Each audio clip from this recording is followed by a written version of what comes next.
Hello and welcome everyone this is the first inaugural AMA style that we're doing like this. So this is super exciting. It's fun to see kind of this evolution of Sales Hacker. We now have this living, breathing community with people interacting with each other, and excited to hang out with you all today and ask two of my good friends, just pepper them with questions, just coming at them. I am joined by Becc Holland and Ralph Barsi. Becc and Ralph, welcome.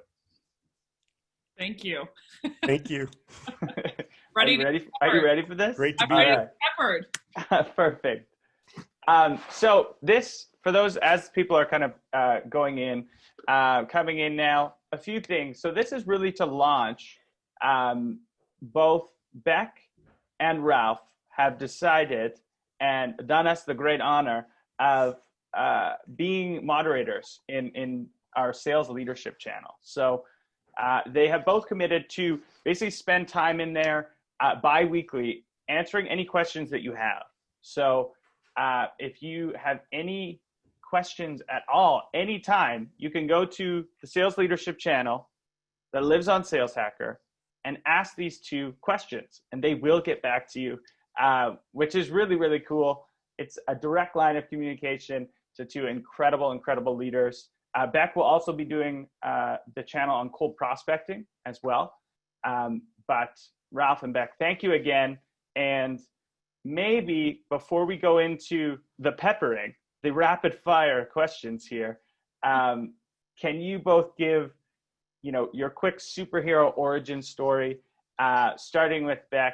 Who is Becc Holland? I'm assuming if people signed up to hear at AMA, they probably have heard of you before, and you're not just some stranger that they want to ask questions. But let's hear the quick 2-minute superhero origin story. They're like, don't talk about yourself, just get into the meat. Yeah, just get to the questions. Becc, who are you? Who am I? I don't know. For everyone who's on the line, I'm sorry, but I'm Becc Holland. I am the head of sales dev at Chorus, and I run an online series called Flip the Script, where I go into everything, cold prospecting, sales leadership process, etc. Basically, all my thoughts on the world or perspective when it comes to sales. And so I run the sales dev team for Chorus and do a little bit of content marketing for them and do a little bit of partnerships for them. I love it. And I will say, having traveled on a bus with you for some time, I wouldn't say you leave all of your thoughts in there. There's quite a few that you leave out, actually. No one leaves me, though. They always are like, surely she's done, and like, I'm halfway. There's a few views that you haven't bestowed upon the world yet, but Flip the Script, all the stuff is incredible. Go check it out if you haven't yet. Mr. Ralph Barsi, let's hear the superhero origin story. You've had such an incredible career to date. Well, thank you. It's great to be here. It's part of the AMA forum. Like, we'll get to hear all of Beck's thoughts, right, Becc? So I'm Ralph Barsi. It's good to meet everybody. If I've not yet met you, I lead the global inside sales organization at Tray.io in San Francisco. I've been immersed in scaling sales development teams over the last 10 years at companies like ServiceNow, Inside View, Achievers, and now Tray. I've led teams upwards of 230 people, all the way to teams of 5 people. Prior to my immersion in sales development leadership, I spent most of my career as an individual contributor, and I also led some individual contributor teams. So really excited to be here and take everybody's questions. I love it. Thank you for being here. And both Chorus, Tray, incredibly cool company. So check them out. All right, let's get into it. We've got Lars Nielsen in the house. What's up, hey, Lars? Ryan, Becky, thanks for joining us. So this is an AMA. We collected a bunch of questions beforehand, which I'm going to go through now. But let's hear everything you got. So start putting them in the Q&A, or rather, maybe throw them in the chat so everyone can see them, and you can keep me honest to make sure we're going through all of them and not skipping any hard ones. Okay, first question comes from Colin. So the question is, I'm always curious to hear how sales leaders influence leadership across departments and lead beyond their own teams internally. How do each of you communicate up, down, and laterally in your own organizations to make sure that you and your team are seen as strategic partners, both deserving of and support and willing to give to others? So almost cross-departmental leadership. This is not spend the entire softball. Hour on that question. This is not a softball right off the get-go. This is a curveball. It's got some heat on it. Ralph, let's start with you. Well, first things first, it's important to work on the business more than you work in the business. I think that's Peter Drucker who said that. That's number one. It's really framing up a sound strategy for your organization in terms of how it aligns with different business units across the enterprise, in terms of how you're going to meet or exceed goals by given milestones throughout the year, and then ultimately hitting your annual targets. And then it's communicating that crisply, clearly, consistently. And what I mean by that is, let's just take it to the beginning of a fiscal year where you have a sales kickoff and you unveil what this strategy is. And then over time throughout the year, you're constantly reinforcing what the mission is. Because your team, no doubt, and even you as a leader, you're going to hit some rough patches. And when you remind yourself and others of what that mission is and what's really pulling all of you collectively forward, it's really, really important. So kickoff calls, QBRs throughout the year, all hands calls where you're talking at the end of every month or every quarter about the highlights and even the lowlights to make sure that the team is on point and on the same page is absolutely critical.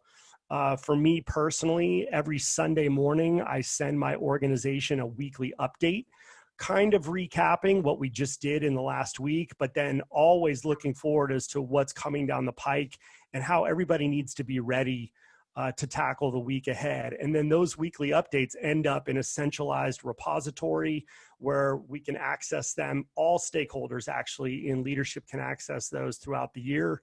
And I also push that weekly update out to leaders to make sure that we're reinforcing alignment across the organization. So those are just a couple examples of how to manage up the chain of command. Yeah, there's some great examples. I think every great leader that I've worked for thus far has some sort of way to push out their weekly thoughts and views on what's going on in the business. Incredibly important. And then to try and synthesize the first quote you said, it's more important to spend more time on the business than in the business. Are we talking, making sure you give yourself time to kind of zoom out and think strategically and not be too kind of in the weeds? Is that what you mean from that initial quote? That's exactly right, Scott. And it can take many shapes and forms. So for example, zooming out, working on the business, meaning understanding that systems trump the goals. So it's really critical that you start to implement and frame up systems for repeatable, predictable, consistent delivery. Working in the business and getting into the weeds, zooming in is also critical, but you have to really balance those two. And you have to know what the best timing is for when you're working in the business and kind of getting under the hood, if you will. I like that. And Becc, I know you will definitely agree with systems trump the goals. Yeah. I know you're very goal oriented, but you're even more system and process oriented. How do you communicate both up and laterally with other departments? How do you look at it? Yeah, so that's something that I honestly have had to work on for the last 10 years of my career because I think it's a very, very important item. And it's something that I don't know if it comes naturally to most people, but it certainly did not to me. I'm kind of like, okay, well, I just do my thing, and like hit this goal and then like everybody loves us, right? Like that's the deal. But One thing that was shocking to me, that every organization I've been a part of, when I go to, let's say like an all hands or like an SKO or some kind of company kickoff every year, I'm always surprised to see whenever the different departments do updates, I'm like, I didn't even know that person worked here, or I didn't know product was doing that, or I didn't know the back end team had that win or that issue or that thing. I didn't know that we had made a major stride here. And so it was always shocking to me of like, even though I'm a part of the company and I typically have played in SMB, especially since I've been in tech, sub 300 people, even then in that small of an organization, there's still a lot that's lost in communication. So I think, you know, to Ralph's point, part of it is being not overly vocal about your wins, but just doing some kind of like reporting measure of like, hey, here is our goal. Here's how we're tracking the goal so that the organization knows. But I think the biggest key to winning allies internally, which is very, very important, is finding out what matters to them in terms of goal and delivering. So it's like, you know, most sales leaders that I know, you know, if you're not sales dev leader, let's say, and you're not reporting into sales, most sales leaders that I know, they don't necessarily care all the sequences that you're writing. They don't care all of the plays that you're running. They don't care, you know, whether you're calling first or then emailing, or emailing first and then calling. What they care is that they have pipeline, and really high quality pipeline. So when I'm talking to a sales leader and I'm talking to a marketing leader, I almost want to recoin the term sell, because it's like sell, you have this negative sleazy connotation. But what I see selling as is understanding, you know, from a base level, like what matters to that person, what do they really care about, and then delivering on that and communicating to them in terms of that. So when I'm talking to a marketer about, you know, what the sales team wants, or I'm talking to the sales team about what a marketer wants, like there's just very different conversations. And so I think it's really important to understand, like when I'm approaching a sales leader, all they care about is that we have big logos, you know, mid-market or enterprise, that it's a VP or it's a director, or it's someone with power, with a decision maker who has real buyer intent and need, and then I'm delivering a high volume of those. So I'm not going to talk to them all about the weeds of all the different plays that we're running. One of the biggest mistakes I have seen in terms of internal communication, at least among sales dev leaders, is they're like, well, I'm trying really hard. And it's like, okay, well, that doesn't matter to a VP of sales. They don't care how much you're trying. I'm sorry you've heard that. That makes us all look bad. That's not a good answer. They don't care how much you're working. They don't care that you've worked on buyer persona messaging. They don't care that you've talked about competitive win rates, or that They don't care that you got all of your operations set, or that now, you know, the SQL conversion, like it's easier within the CRM. All they care about is like, are you delivering a high volume of meetings with the people that they want to talk to? Mm-hmm. So I think understanding someone's goal, and instead of talking about all the riffraff and the how, talking about the execution, number one, and being communicative about that. But number two, just over delivering. Like when I go to a Christmas party, my one goal as an SDR is I was like, I'm going to show up in this organization, and at the Christmas party, it is my goal that the AEs are buying me drinks, not because they're a nice guy or not because they're a nice girl, but because they equate most of their book in terms of logos to me and my department. So I'm like, that was my like high level goal of like, I want them to see me as indispensable because of the amount of quality. I almost want to like shut the other departments up by delivering so much quality. Then it's like, they're like, okay, my need's been met. So now I'm more willing to collaborate because you have suffied a need of mine that I really had. Visualization.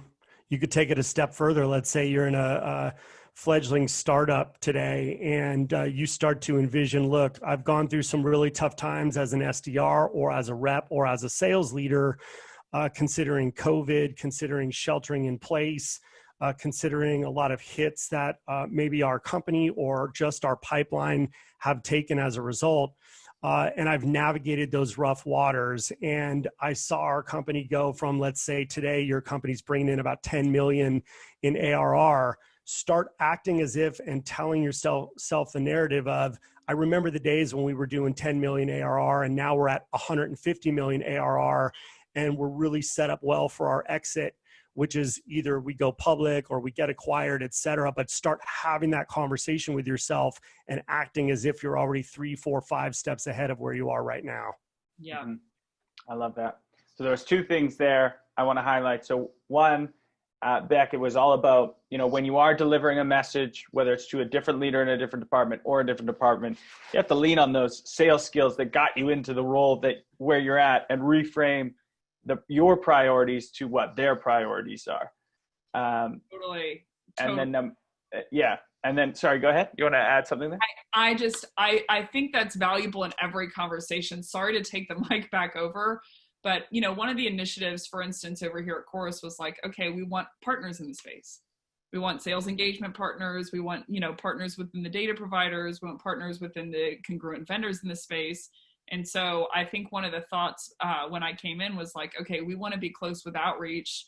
We want to be close with, whoever, like the other vendors in the space, Zan or Groove or Yesware, some of the data providers. And they're like, well, okay, let's sit down and let's have dinners with them and let's send them presents and let's make them know that we care. And I'm like, instead of doing that, what if we made their product better?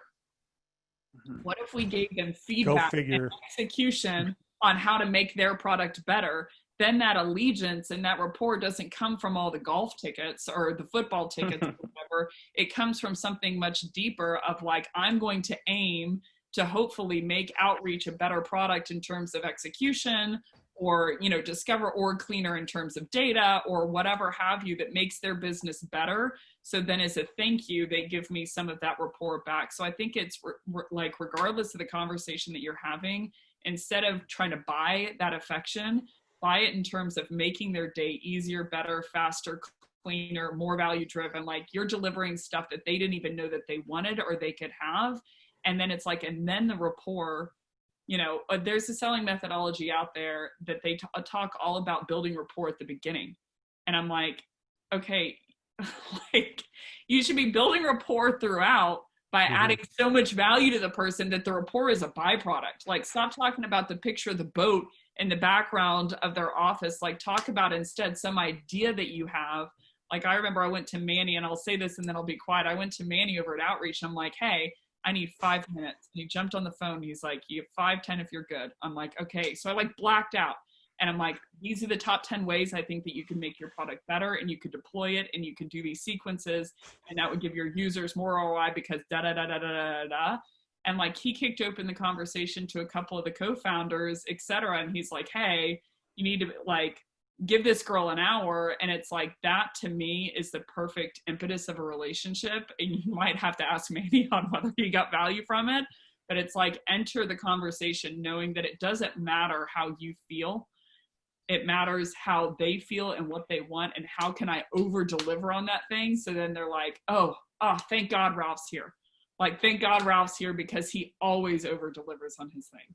Well, we often encourage reps to, when they encounter problems, have 2 solutions to those problems before you escalate them, until you go to leadership and say, hey, I've got this issue. However, I think we can go this path or that path. There are some other options that I'm probably not thinking about. What do you think? That way you create this multiple choice for them versus having them solve your problems. And 9 times out of 10, you're probably going to solve them yourself. And Becc, just to add to what you're saying, I mean, it cross-pollinates to any topic. I mean, it's all about stop thinking about yourself, stop thinking about your company's history and the new offering you're rolling out. Start facing outward and focusing on how you're going to solve other people's problems, whether that's delivering to the board of directors, whether that's delivering to sales or marketing leadership, or whether that's delivering to your prospects and customers. Straight up, stop thinking about you. Mm-hmm. Yeah. Amen. Huge. Amen. Amen. And one, I'll play devil's advocate really quickly on Becc, one of your things where you went in with a 5-minute pitch that lasted an hour. There is something to be said for succinct communication. What is the great point? What is the line? If I had more time, I'd write a shorter letter or something. That's right. And there is something to be said for that.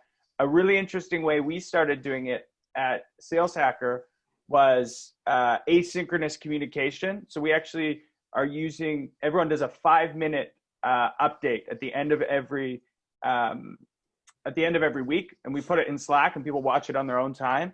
And one of the coolest byproducts of it is it forces people, that 5-minute mark really forces people to only highlight the stuff, going back to the original point, that really matters to the whole team, not just fluffy stuff. It reminds me of Amazon, how they have an initiative to write a 6-page narrative for every leadership meeting that you go into. And you literally staple the 6-page narrative together, hand it out to everybody that's in the meeting, and the team sits in the conference room for 30 minutes in silence reading your narrative. So you don't necessarily have to go to that level, but if you start writing out your version of what a 6-page narrative is to yourself, you'll be able to hack away at what's unessential, and what the true message is what ends up in your email, what ends up in your deck, what ends up in your presentation. So it's really worth that type of exercise to really hone in on what matters most to your audience. Yeah, Scott, I couldn't agree with you more. Just so you know, in that situation, he said you got 5 minutes, 10 if you're good. I go in and give the TLDR version, and he gave me that meeting with those co-founders because I could sum it up so quickly. So I don't think I would have gotten that introduction. He rewarded me with an introduction to the product team, because of that. But I agree with you. It's like, what's the quote? Be brief, be brilliant, and be gone. It's Yes. like, I'm like, okay, I'm long-winded by nature. How do I sum this up in 5 minutes of all of the value that I see from his product, and then the value that I think that I could add to his product within a 5-10 minute span, so that he will like open up the gates a little bit more. But I couldn't agree with you more. Becc, I noticed how you said you quote blacked out, when you got that 5 minutes from Manny. And that's really, really important to keep in mind, that there's no inner dialogue going on. You just like draw back the arrow of your message and fire it. And that's how you get punch points delivered, and how you build that rapport that we were talking about. Yeah. Mm-hmm. Yeah. It sounds like almost, if you show people how succinct and clearly you can state a message, they almost reward you with more time to dive into that problem, which is interesting. All right. Well, we went down a rabbit hole on that first question. That was question number 1. Let's keep this rolling. All right. Ryan has a great question, a little bit more around forecasting strategy. So pipeline forecasting accuracy. Talk about some of the close time gotchas that you've seen. 2 of mine: finance cannot accept the PO because there is an open ticket, or B, key person involved in closing has gone silent and you don't have their cell. Hashtag freaking out. I've heard of a list of 30 of these. So this is, all around. I'm going to go on a limb and say, how do you get ahead of these? I think that would be not just war stories, but how do you get ahead of these things that make you maybe miss your number last minute? Who wants to tackle this one first? I'll go in. Go for it. Yeah. So forecasting accuracy, like there is, I'd hate to lead with this, but there is a dash of je ne sais quoi in it. There is. Elaborate. I'm not letting you just mic drop on that and walk away with that. Like I can, and let me lead with the story. I went into a film review at one point with an SDR where they wanted to, in front of the team, this is when I just joined Chorus, and they wanted to give a call that they had just made to a prospect. And my understanding going in was this was a really big turnaround. This was a call where this rep in specific did something really, really well. So I walk into the room and I sit down and I'm hearing this prospect talk to this rep, and they're going back and forth and they're giving an objection, and a very real objection. And the conversation goes on for 3 or 4 or 5 more minutes. And I can tell that the prospect is like just wanting to get off the phone. And the further they go in the conversation, I'm thinking in my head, how did they turn this around? There's no way that they turned this around, but they turned this around. How did they turn this around? And I am on like edge of my seat, bated breath by the end of the conversation, thinking like this rep is like a magician. if they can turn this conversation. I have no idea what technique you could deploy on this prospect, what voodoo pattern interrupt or something that you could do to reset this conversation and get them, to take a meeting. So we get to minute 6 and then the call ends. And I'm like, oh, I'm sorry. I thought that this was a call that was turned around where you booked the meeting. And she goes, no, this is a call that I wanted help on. And I'm like, oh, I almost was relieved. I'm like, okay, because everything, the foundation that I walked on was like, this call is not going to end well. And I was shocked as time went on, thinking that this call was going to ultimately turn out good. So when it comes to forecasting, I think that there is an element of, maybe it comes with time, maybe it comes with experience, maybe it comes with instinct or knowing how people tick. But I think you keep your CRM data as clean as you can. You, of course, have the conversations recorded with the software so that you can hear certain things. But I think from a leadership perspective, one of the things that I think is inherent to every really good leader that I know when it comes to forecasting is when they hear how the conversation went and they saw how many emails were sent and they saw the context of those emails, they can tell you whether that deal is going to close or not. So there's like a 1% where it's just an outlier, where you get a bluebird, where someone actually signed even though you didn't know the decision maker, you didn't multi-thread, you didn't do anything right, but it closes anyway. But by and large, when it comes to forecasting accuracy, I think, leadership, it's on them to really understand how people tick, how they go back and forth, how the buyer-seller dance goes, and has this rep really entered into a successful pattern? And is this deal going to actually pan out? Is it a real deal based on the context that you're giving me? And for leaders, this is where it's critical to clearly define each stage of the pipeline so that you can ensure stronger forecasting accuracy.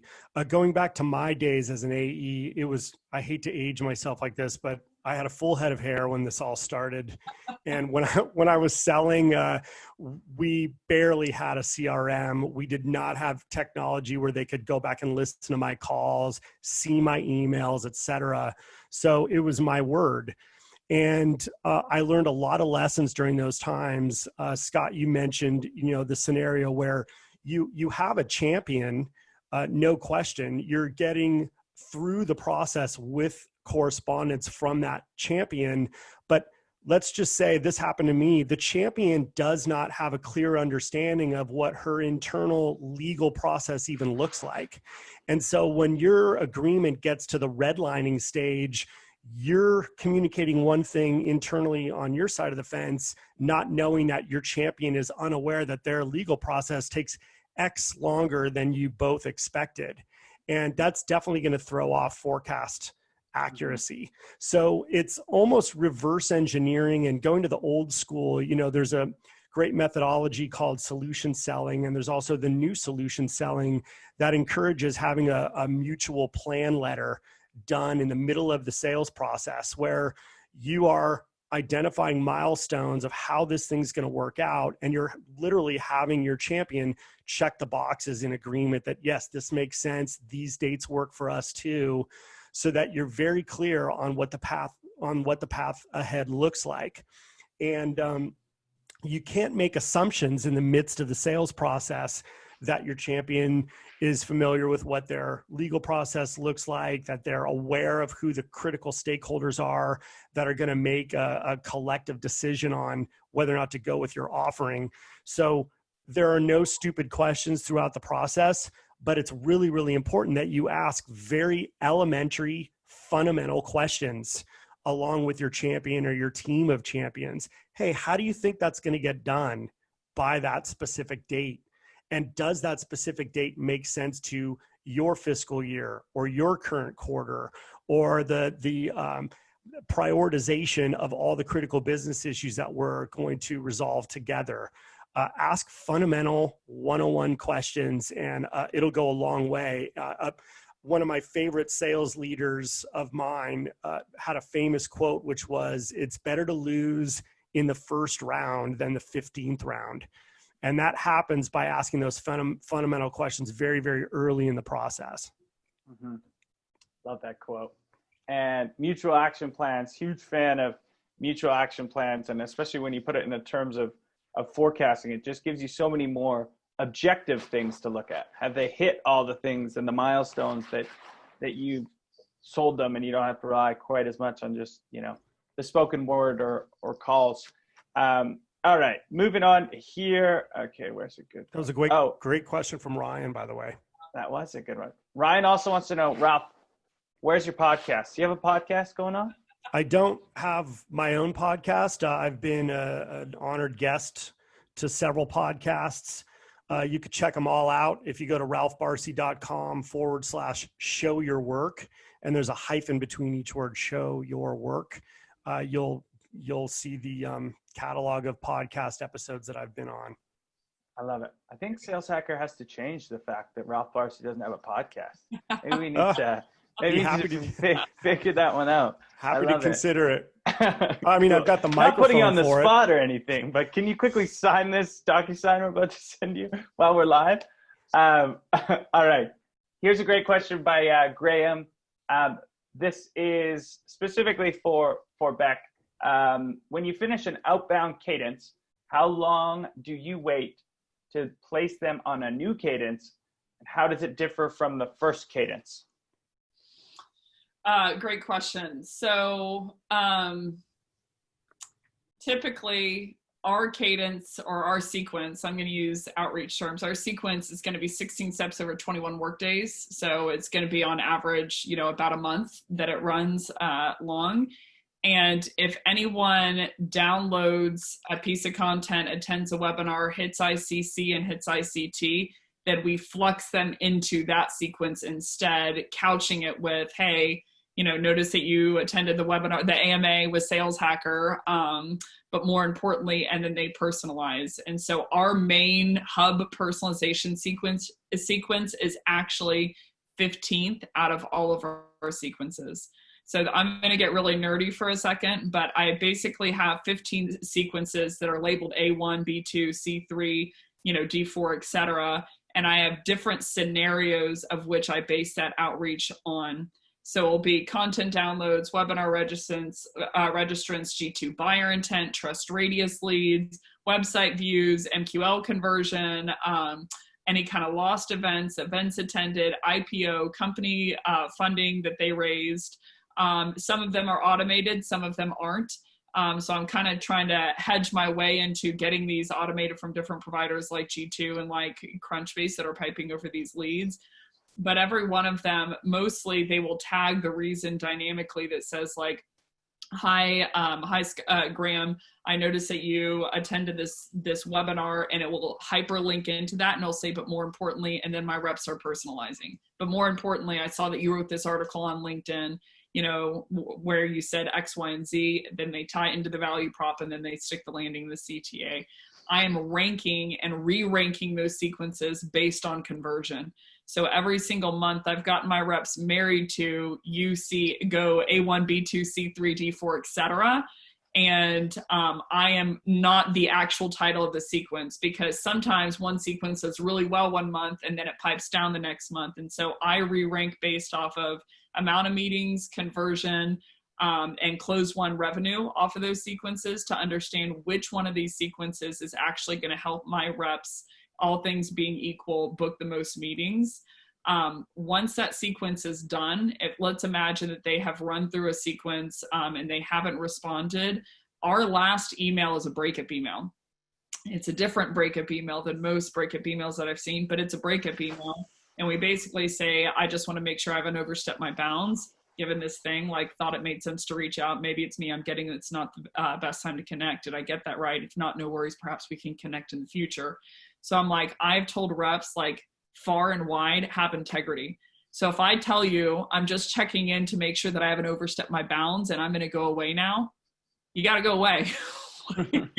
You have to actually, there's nothing worse than a rep that then says, but, and they like go in and they try and pitch you again. So I typically throw them out of, pipeline. We have the luxury of having a pretty expansive TAM, meaning lots of fish in the sea in our case.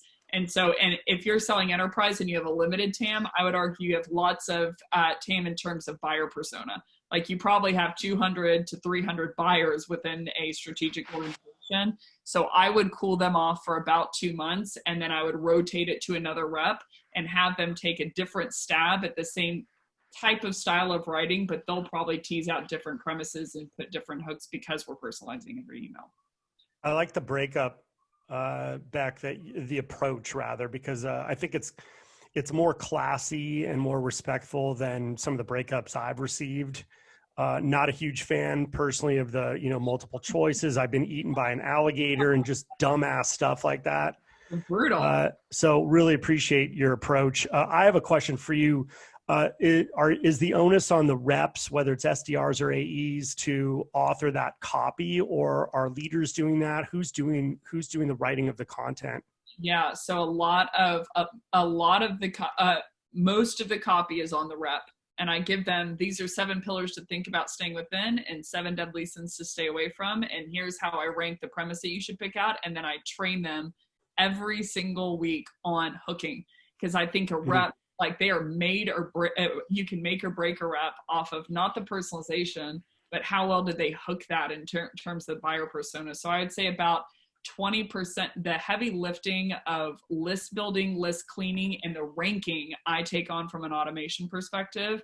And then 20% of the text is actually written for them. As I say, like, reason for my outreach is I notice you download it, I dynamic tag the article, and then I say, but more importantly, and then they have to author the rest. So kind of to your point on the breakup language, something that I live, breathe, eat, and think about is psychologically, how are you hitting people with this messaging? And I had seen the options of like, just give me an option, just give me an answer here. Or the other one that's brutal to me that I've heard is people say like, hey, Ralph, I have sent you 5 messages and you haven't responded to me on any of these. Can you please just give me a response? Let me know.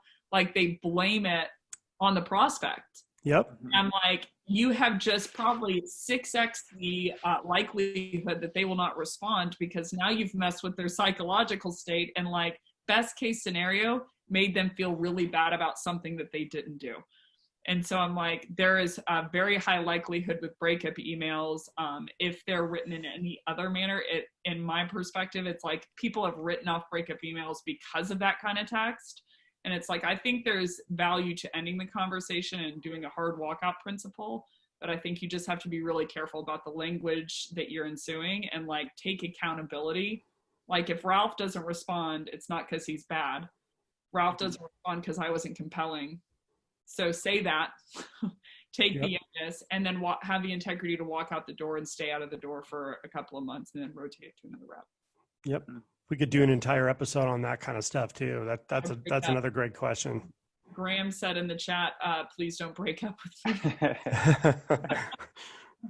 Yeah, we should do a session on that. We've touched on kind of the framework that Becc has for that, which is awesome. I love that you do operate, you give people a framework to operate out of instead of writing all of it for them, which is, I think, one of my favorite parts about what you've done.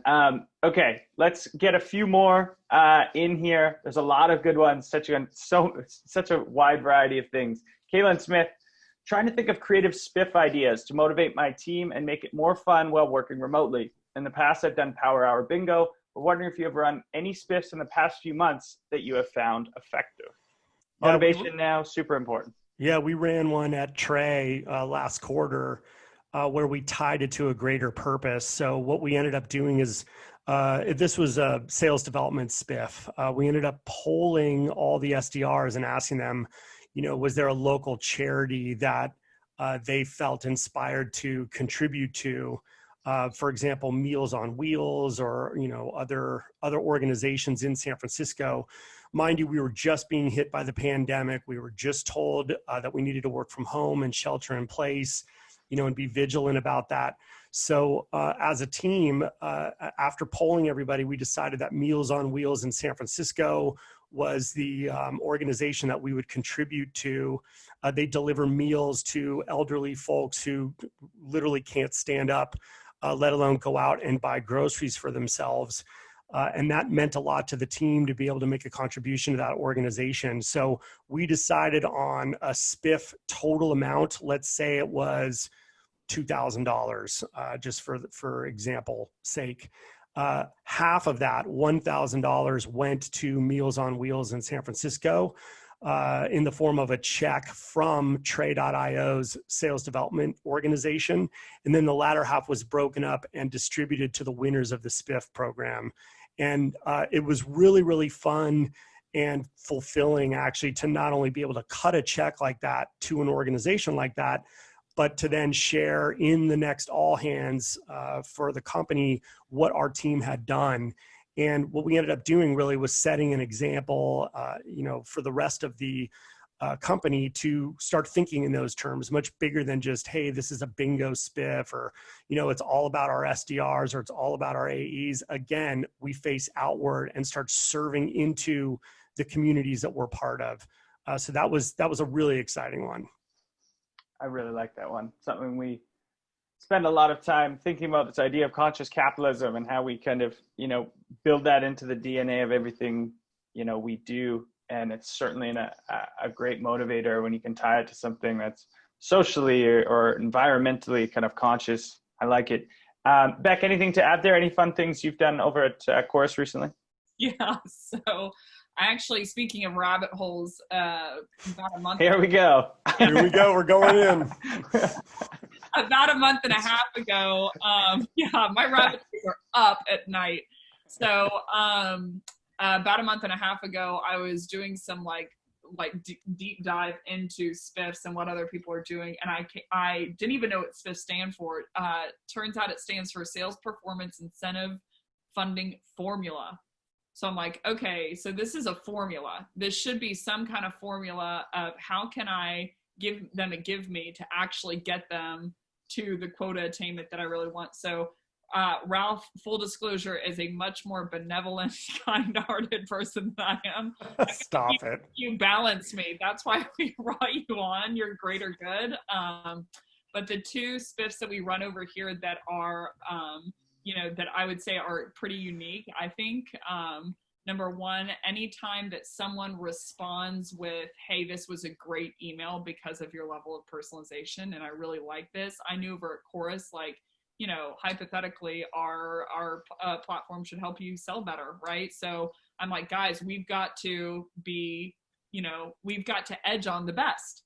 We've got to worry about and think about and live and breathe, is our outreach the best in the community? And if it's not, then we have to work hard to get there and push the bar. So I give them one spiff of $100 if the person responds commending them for their level of outreach and takes the meeting. So both have to be present. They take the meeting and they also give you the recommendation. And then the other one, you guys are going to think I'm psycho, but I give my reps $150 every time someone else offers them a job. So okay. If they say like, hey, if you're ever in the market, if I hear it on phone or over email, we have a channel, or basically they'll post them. And if someone organically, they can't prompt them to be like, hey, you want to give me a job instead? But if someone offers them a job based on their skill on the phone or their skill over email, then I cut them a check for $150 every month. They're representing the team well and themselves well. I love it. High standards. Yeah, so I think about execution to kind of your comment earlier, Ralph. Hell yeah. I like it. All right, keeping them rolling. Lars has a tough one, very specific. Here we go. Thank you for the question, Lars.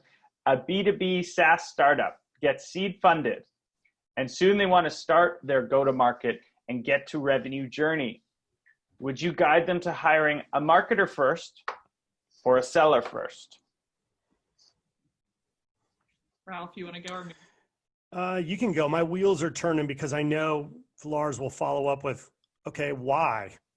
And so I'm thinking about, I would say sales first, marketing second.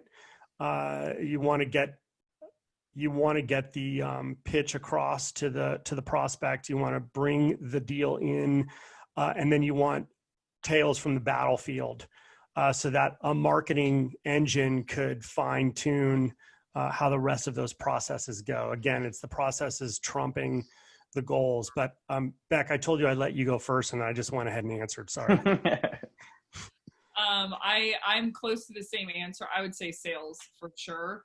But I would like someone, Scott, you're going to love this. I would try and hire Scott Barker of like, you're a seller, but you know how to market too. Of like, you're talking seed round, you're talking about someone who needs to have a very high level of accountability. And you're talking about someone who truly can get a program off the floor. They're just going to have to do some random stuff that no one tells them how to do it. That's right. So I would say oftentimes I've seen salespeople be good marketers. I have not very often, it doesn't mean it can't happen, but I haven't seen a marketer be very, very hungry to sell. And so knowing that I can only have one, I would suggest someone who, had done it before, meaning they had worked with a company whenever it was small and taken it to like 10 million, from 0 to 10 million ARR.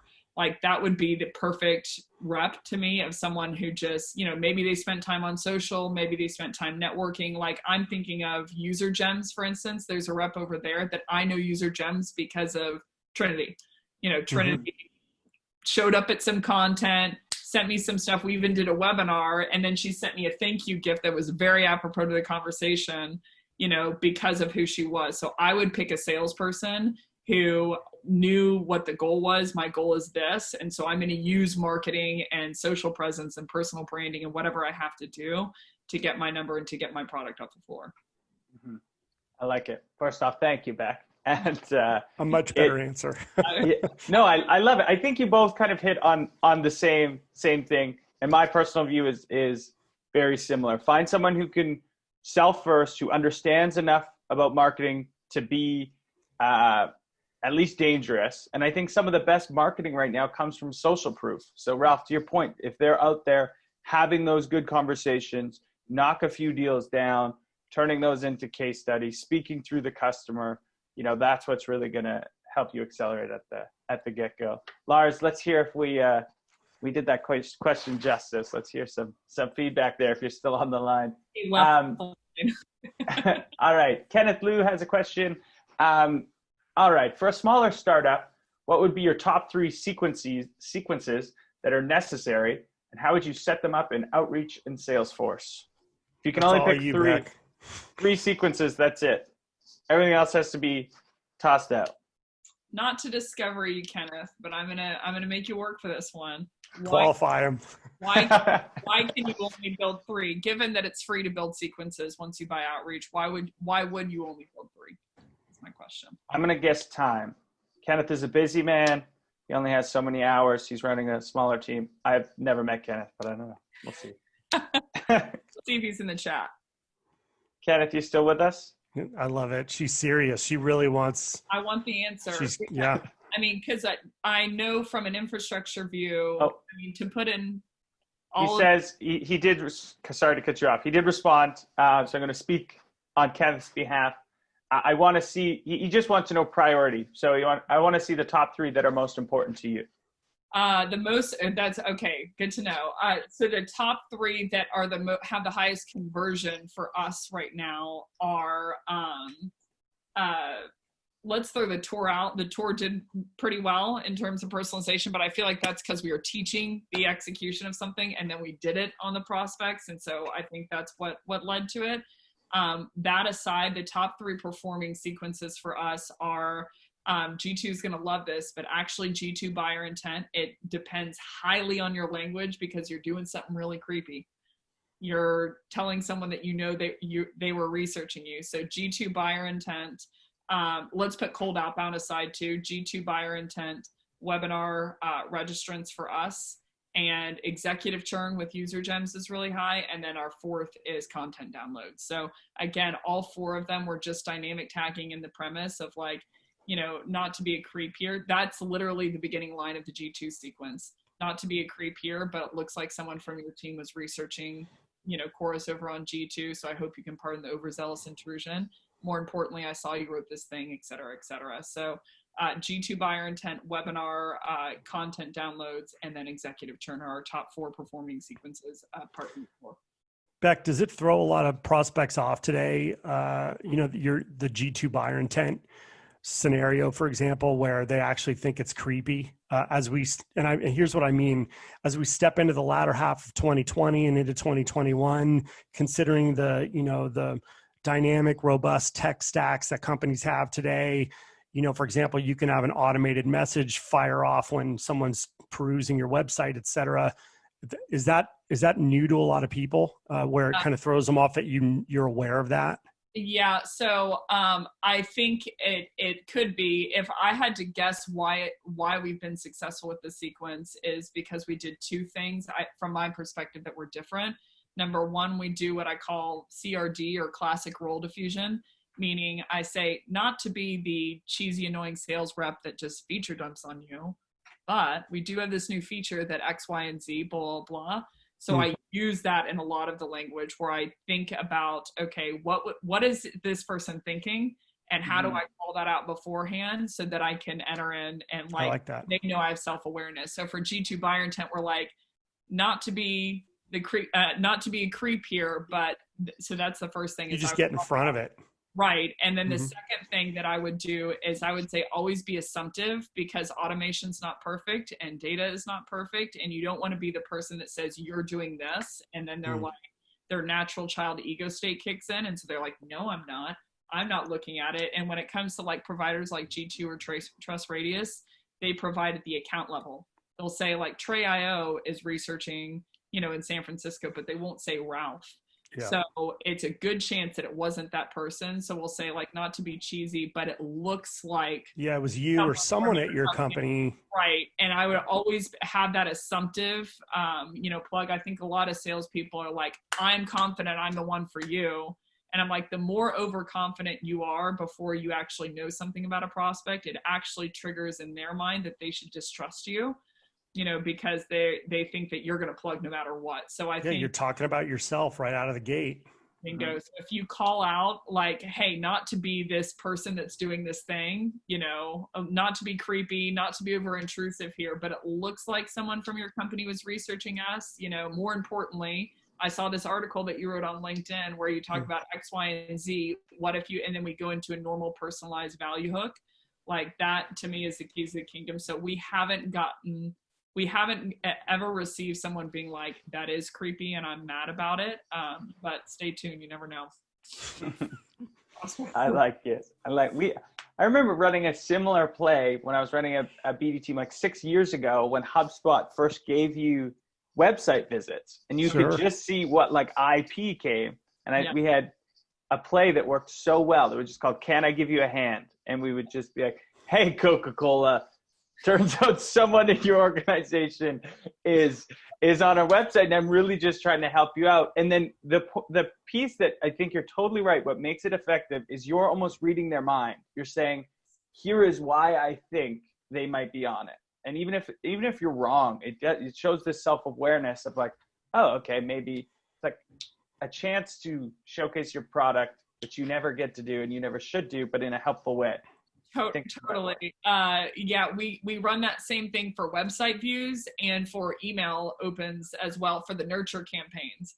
So it'll be like, not to be your annoying sales rep here, but looks like you're open up a bunch of my emails. So, we try the same type of play, but you can do it with a lot of stuff because dark funnel, if you will, is getting more prevalent than ever with providers like Bombora or Sixth Sense of like, it's all coming down to people are doing way more research than ever before. So it's like, that's when you need to clip them. Like that's when they're wavering back and forth. And so it's like, if you use the right, I think language is so important, in those cases. And if you use the right diffusive, tactics, and they're like, okay, it is a little creepy, but they're impressed and they're thinking through the wheels and mechanics of, can I get my team to do this? So it's like, we'll show you how to do it. So I always use the example because intent data is going to get weird. It's just going to get weirder. Yeah. But I always use the example of, we've been using intent data on the B2C side for a very long time. That's right. And when I get hit with something and it says, hey, Scott, you go to Vegas every year for your birthday. I see it's your birthday. Here's $500 off a trip to Vegas. I'm like, okay, that's creepy, but I am going to Vegas. I'll take it. I'll take it, right? It's relevant. It's hyper relevant. So the creepiness goes away when it's hyper relevant, I think. Yep. All right, let's get one more in, and then we'll wrap it up. What's a good one here? Okay. Okay. People love the. Let's do this one. Okay, Beck, you mentioned hook training weekly. What does that look like? Super curious. What do you coach people on? There's two people that ask about it, so I had to go with that one. Ralph, why are you laughing? Because I love this stuff too. I'm interested to hear how you respond to this one. Hook training.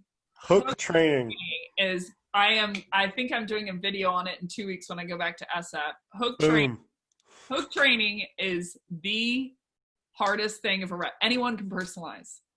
Anyone can personalize. It's not hard to personalize, but it is hard to hook it. So from my view, we have 4 different lines, and I'll probably go into this in the video. I'll give you 2 of them as a sneak peek in the video. There are 4 different ways to start a hook statement. And 2 that we do are what if and imagine if. They sound easy. There's 2 more, but it's what if and you can imagine and imagine if. And there are 3 different pieces to that middle statement. So the first part of the statement is you tying in 3 words from your personalization premise.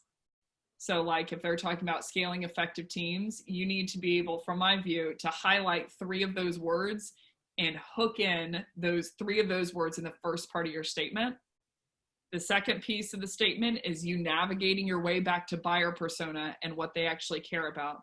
And then the third piece of it is just stating what they care about. So Ralph is a VP of sales.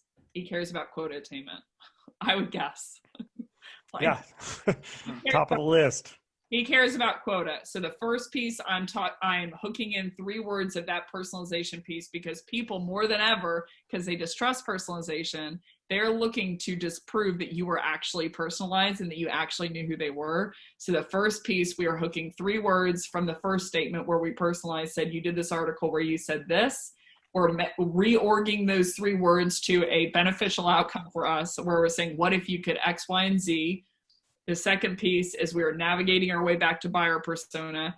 And then the third piece is we're just saying, and blank as a result. So for sales dev managers, it's book more meetings as a result. For sales leaders, it's, closed won revenue.